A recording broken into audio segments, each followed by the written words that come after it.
दोस्तों, अजीत दीवान का आपको प्यार भरा नमस्कार। आज मैं टीका बड़सर के इस एक बस्ती में विशेष में आया हूँ और आज यहाँ पर ये ध्वजा का कार्यक्रम है। तो दोस्तों, हमीरपुर जिला परिषद का यह एक जो हमारे भाई हैं निम्न वर्ग के, उनके विशेष देवता जो द्वापर युग से संबंध रखते हैं, चानूर महाराज कृष्ण महाराज के, वो उन्होंने उनके साथ युद्ध भी की, मल्ल युद्ध भी किया था। तो कंस के वो एक बड़े पहलवान थे। तो उस समय दोस्तों कृष्ण भगवान से उन्होंने वरदान प्राप्त किया था कि आपके हाथों में मेरा मोक्ष हो रहा है, परंतु मुझे कोई वरदान दीजिएगा। तो दोस्तों उस समय कृष्ण भगवान ने उनको वरदान दिया था कि जाओ, आप कलयुग के प्रधान देवता होंगे और आदि मृत्यु जो है वो आपके हाथ में होगी।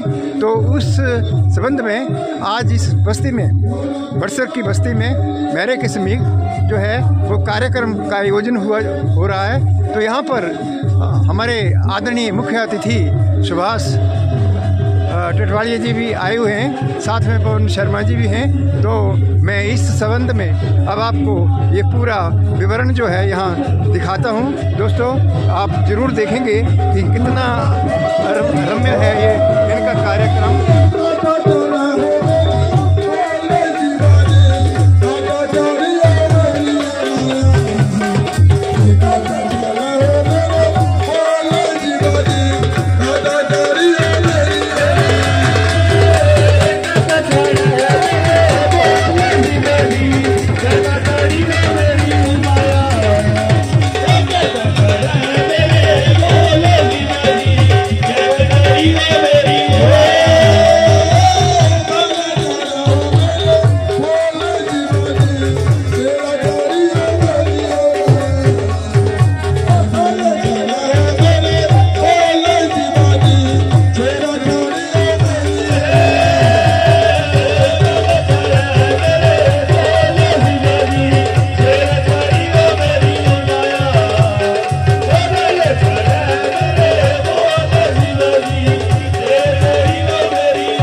जयकारा जगदीश जोता वाली का बोल सच्चे दरबार की जय।